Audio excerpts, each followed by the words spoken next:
गौरी की शादी एक बड़े घर के लड़के यानी कि राजेश के साथ होती है। राजेश की 4 बहनें हैं और सभी अपने भाई पर जान छिड़कती है।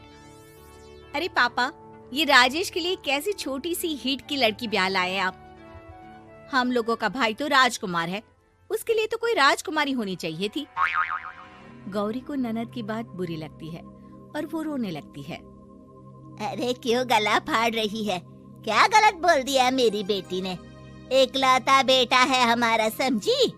वो तो तेरे ससुर हाँ कराए थे, वरना मैं तो ना करवाती तेरी शादी अपने हीरे जैसे बेटे से। ननदे सास को भरती और सास गौरी से लड़ती। ये क्या है?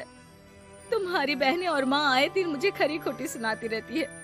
क्यों नहीं बोलते उन लोगों को कुछ? अरे क्या बोलूं? अब उन लोगों का इकलौता भाई और बेटा होना, तो वो लोग थोड़े इमोशनल है मुझे लेकर, समझा करो ना। और कौन सा वो लोग रोज आते हैं ससुराल से? माना एक साथ नहीं आती, लेकिन रोज कोई ना कोई तो खड़ा ही रहता है ना। खैर, जैसे तैसे कुछ साल गुजरते हैं। गौरी एक प्यारे से बेटी की माँ बनती है। सुनिए, हर बात पर ससुर जी से पैसा मांगना ठीक नहीं लगता। आप कोई काम क्यों नहीं करते हैं? काम तो मैंने कभी किया ही नहीं गौरी। पापा के पास इतना पैसा है कि मुझे जरूरत ही नहीं पड़ी। लेकिन कहते हैं ना, हर दिन एक सा नहीं होता। गौरी के ससुर की मृत्यु हो जाती है और घर में गरीबी छा जाती है। गौरी ननद को फोन करती है। दीदी, अब जीजा जी को बोलकर इन्हें कहीं नौकरी दिलवा दो ना। घर चलाना मुश्किल हो रहा है। माँ जी की भी तबीयत खराब रहती है। दवाई का खर्चा और मुन्ने की पढ़ाई का खर्चा काफी है। कुछ मदद मिल जाएगी दीदी। देखो गौरी, तुम तो जानती हो मेरे खुद के 3 बच्चे हैं, तो ये मत सोचना कि बात घुमा कर बोलोगी तो मैं कुछ मदद कर दूंगी। अब पति तुम्हारा है, सास तुम्हारी है, तो करना तो तुमको ही है ना। हम भी तो निभा रहे हैं। खैर, बोल दूंगी इनको। गौरी समझ जाती है। वो दूसरी ननद को फोन करती है, लेकिन वहाँ से भी उसे कुछ ऐसा ही जवाब मिलता है। अरे भाभी, हमारा भाई कैसे काम करेगा? वो तो राजकुमार है। बस आप जरा माँ का ख्याल रखो, उन्हें कोई तकलीफ मत होने देना। बाकी करते हैं बात आराम से। गौरी के सामने संकट आ जाता है कि वो कैसे अपना परिवार चलाए। ना पति काम करना चाहता है और ना ननदे मदद। फिर एक रोज गौरी की सहेली कहती है, गौरी, मैं ना एक फैक्ट्री में काम करती हूँ, तुम्हारी परेशानी समझ सकती हूँ।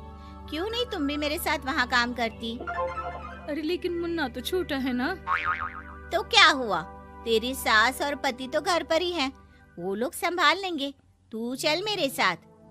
गौरी ने अब काम करना शुरू कर दिया था, लेकिन उसका सपना अपने बेटे को अच्छी शिक्षा देने का था। गौरी अपने भाई से कहती है, भाई, आपके बच्चे जिस स्कूल में पढ़ते हैं उस पर मेरे गौरव का भी एडमिशन हो सकता है क्या? अरे कैसे बात कर रही है गौरी? जितना तू कमाती है उतने में तो तेरा घर भी नहीं चलता। तू कहाँ इतने महंगे स्कूल का सपना देख रही है? लेकिन गौरी भी ठान लेती है कि वो किसी न किसी तरह अपने बच्चे को अच्छे स्कूल में पढ़ाएगी। माँ जी, ये मेरे गहने हैं, मैं बेच रही हूँ। गौरव का कल एडमिशन है। अरे वो तो ठीक है गौरी, लेकिन आगे की फीस कैसे मैनेज करेगी? और ज्यादा मेहनत कर लूंगी माँ। गौरव कुछ बन गया तो हम लोगों के सारे दुख दर्द दूर कर देगा। गौरी, हम लोगों ने तुझे गलत समझा, लेकिन तू ही थी जो ये घर लेकर चल रही है, वरना कब की अलग हो जाती। गौरी सास की ओर मुस्कुराकर देखती है। आप भी तो मेरा साथ दे रही हैं ना। अरे कभी खाने में अंडा या मुर्गा भी खिला दिया करो। क्या रोज रोज पत्ता खिलाती रहती हो? अरे शर्म तो आती नहीं, सारा दिन बहू काम करके पैसे लाती है, खुद तो कुछ करता नहीं, ऊपर से मुर्गा खाना है इसको। गौरी अपना घर चलाने के लिए तो पर्याप्त पैसे कमा लेती है, लेकिन बेटे के महंगे स्कूल, कोचिंग और उसकी डिमांड पूरी करने के लिए उसे लोगों से पैसे उधार लेने पड़ते। माँ, मुझे जूडो कराटे की ड्रेस चाहिए, मैं घर के कपड़ों में क्लास नहीं अटेंड करूँगा। और क्या, बिल्कुल, घर की भी कोई ड्रेस होती है क्या? मैं कल ही ला दूंगी। हाँ बच्चा, तू बस मन लगाकर पढ़ाई किया कर। उसके जाने के बाद कहाँ से लाएगी पैसे ड्रेस के? माँ वो पास वाली चाची से कुछ पैसे उधार लूंगी। अरे सभी से तो उधार ले चुकी है तू। कर्जा इतना चढ़ा लिया है कि पूरा जीवन भी कमाएगी तो उतार नहीं पाएगी। अरे माँ जी, गौरव कुछ बन जाए तो मुझे कमाने की क्या जरूरत, फिर तो मैं बस रानी बनकर राज करूंगी। एक दिन गौरव कहता है, माँ मेरी नौकरी लग गई है, वो भी अच्छे पैसों में। अब हम लोगों के बुरे और दुख के दिन जल्दी खत्म हो जाएंगे। गौरी की खुशी का ठिकाना नहीं होता। वो सास की फोटो के सामने हाथ जोड़ती है कि उसका पति उसे कहता है, देखा गौरी, तेरी तपस्या खत्म हुई।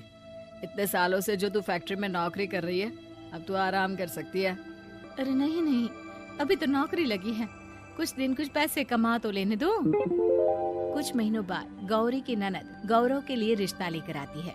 अरे भाभी, वो मैं ना रिश्ता लेकर आई थी गौरव के लिए, सुना अच्छा कमा रहा है, क्यों? देखा मेरी बहन कितनी अच्छी है, कितना सोचती है हम लोगों के लिए। गौरी कुछ नहीं कहती, लेकिन उसका मन नहीं होता है कि वो बेटी की शादी इतनी जल्दी कर दे।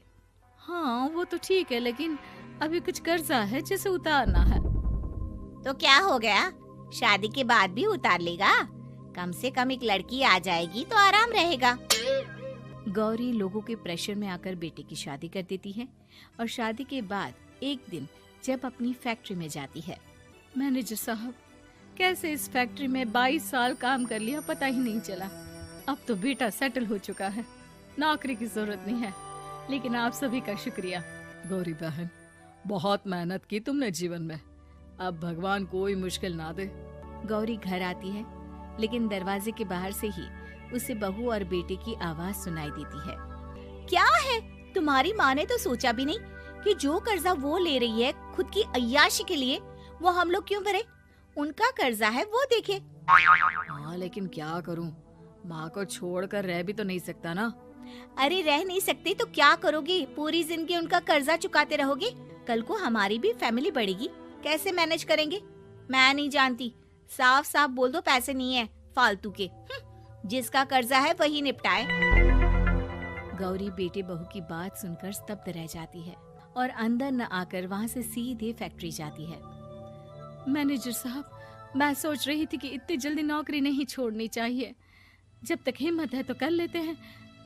वो मेरा इस्तीफा ना वापस कर दीजिए। ये बोलकर गौरी की आंख लाल हो जाती है। मैनेजर समझ जाता है कि गौरी की उम्मीद टूट चुकी है। वो उसके हाथ में इस्तीफा रखकर कहता है, कर्जा माँ का है तो माँ ही चुकाएगी। माँ का कर्जा आज तक क्या कोई चुका पाया है?